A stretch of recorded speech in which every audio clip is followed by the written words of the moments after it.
Hi everybody, Dan Illman, Mike Beer, Kentucky Derby points on the line in race number 9 at Aqueduct on Saturday. It's the Grade 3 Withers that are going to go a demanding mile and an eighth. You can play the Withers, you can play the nice Aqueduct card on Saturday with a DRF Bets account. Sign up at bets.drf.com, deposit $50, bet with $200. Let's meet the field of 3-year-olds getting set to go a mile and an eighth in the Grade 3 Withers. Morning line favorite down towards the inside, Mike.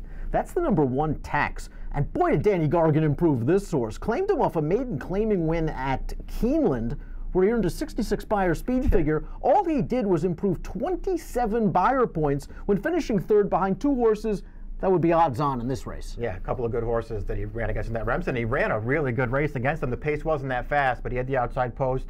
You know, he got one of those 3 wide trips the entire way. I actually felt like he ran really well, even though he was, at the end of the day, no match for Maximus Mischief. Couldn't hold on to second from Network Effect, but he still ran really well in that race, Dan. I guess the one little nagging thing with me about this horse is, and I love the post that he has, and I love his tactical speed, is considering the pedigree he has, and he's got a really good Claiborne female family underneath him. He debuted for 30, ran well in that race, and his next start was also for a tag, even though he won.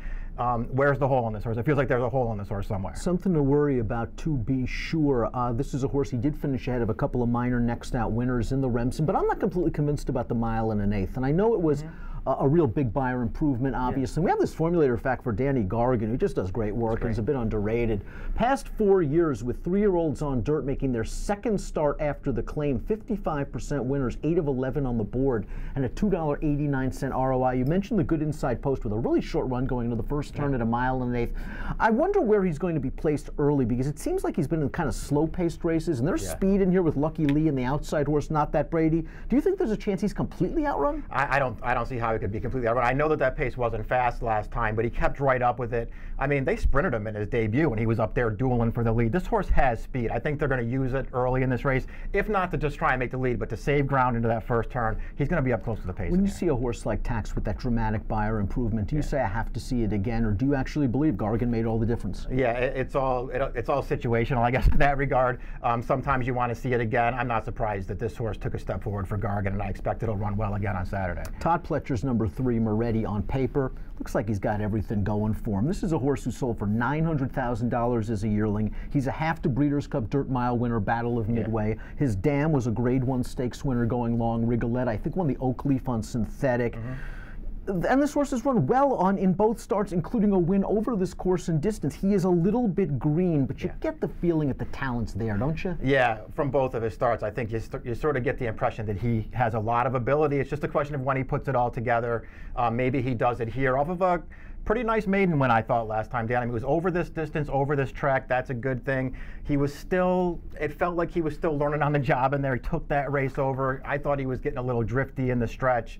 Not because he was getting tired, maybe it's because he wasn't concentrating. I think that's why the blinkers are on here. And if they get him straightened out a little bit, in some ways he's the horse to beat in here. He's got pedigree, he's got potentially, obviously, as the connections. Let's see where he is on a Timeform US pace projector, because we're expecting a fast pace, and I think there's a good chance that'll actually play out, because the 7, Not That Brady, has just been so good in his last 2 one-turn miles against fellow New York breds, when he's just been allowed to show the field his heels in the early portion of those races. Now, his dam was the very popular Lisa's Booby Trap. Remember her? She was kind of a stakes-winning sprinter. I'm not sure I'd want a mile and an eighth with Not That Brady, especially if he faces pace pressure on a fast-paced situation. But Rudy's gotten this horse good. Yeah, he really has. I mean, you know, he's one of those horses, when he ran that big race 2 starts back, 91 Beyer, just blowing that field out.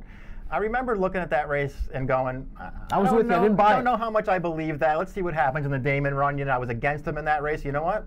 He backed it up pretty well, Dan. He didn't break that great in that race, but he came right up the inside to take over, never let that field into the race. He's got to stretch out now. He's got to do it against some better horses. Maybe the pace works against him. There are things that I think work against him in this race, and especially if he's going to be the 4-1 on the morning line, he's not really for me in this race. There's no denying he's run really well in his last 2 races. The horse that's sitting second in the Timeform US pace projectors, the number 5, Lucky Lee. Trainer John Service added Lasix 2 starts back. He stretched this horse around 2 turns, and Lucky Lee has been virtually unstoppable in both of those races. Here's a positive formulator fact for Service: 36% winners, 9 of 11 on the board over the past 3 years, with last out winning 3-year-olds on dirt off a 2 to 4 month layoff and a big ROI as well. This horse has speed, but I don't think he's speed crazy like Not That Brady. I think Frankie Pennington in a perfect world breaks. Let's Not That Brady clears off, gets to the outside. Yeah, it feels like he's going to try and get that tracking trip. Maybe that'll work for him in here. He's an interesting horse because he's really improved in his last couple starts since they stretched him out. He's the kind of horse I could kind of go either way on because I'm really not sure how good he is based off those 2 races. The maiden win 2 starts back. He got a perfect trip. The horses that ran second and third to him, and they were both first-time starters, so it's hard to tell how good they're going to be.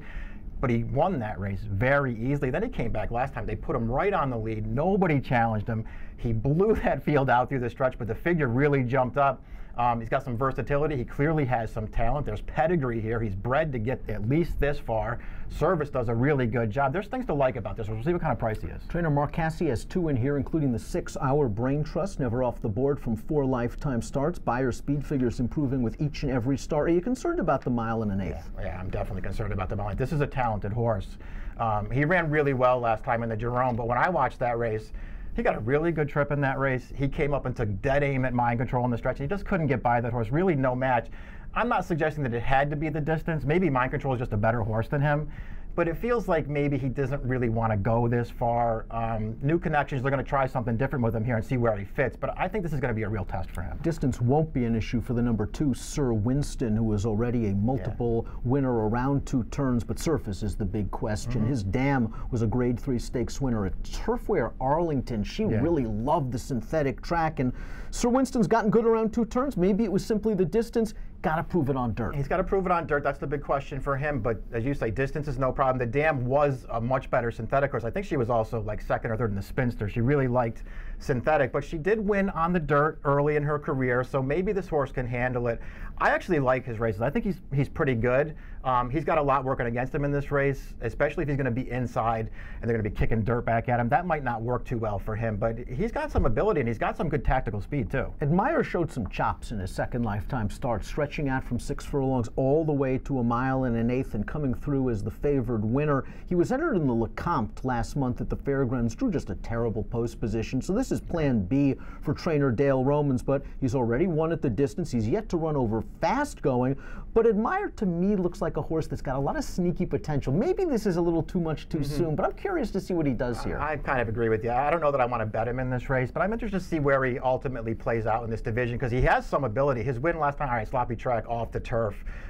You feel like he probably wasn't beating that much. I like the way that he did it in that race today because the runner-up felt like he had all the momentum running at him in the stretch. He dug down, turned that horse away. That was a good performance. Let's take a look at our top picks for the Grade 3 Withers Stakes. Mike, you like Lucky Lee. Probably going to get the jump on the main competition turning into the stretch. And maybe this horse will go off at the 7-2 morning line. I wonder if the folks are going to look at those Parks races and say, this is a big step up in class. But he's been visually impressive. And that fig last time out puts him right in the mix. It really does. I mean, again, I could have gone either way on him. This was the kind of race where I'm not against Moretti. I just don't really want to take him at a short price in here. I wanted somebody else. The other horses just at the end of the day didn't do it for me. I'm going to take a shot with this horse. I'm going to go with Gargan in here. We're both going with the Formulator Fact horses. While Tex last time out just didn't seal the deal at 1 1/8, you mentioned that he gave a little bit of ground for the first 5 furlongs or so while chasing that slow pace. And the 2 horses that beat him are pretty good. I'm hoping the Junior Alvarado could hustle him out of the gate, get him into a good spot, and maybe if he runs anything close to that Remsen, he'll be right there. I think he drifts a little bit. I think Moretti will end up the favorite at post time. Mike's going 5-3-1-2. I'm going 1-5-6-7 in the Grade 3 Withers Stakes, the feature race at Aqueduct on Saturday. And you can play the race and the card with the DRF Bets account. You know the drill. Deposit 50, bet with 200 at bets.drf.com.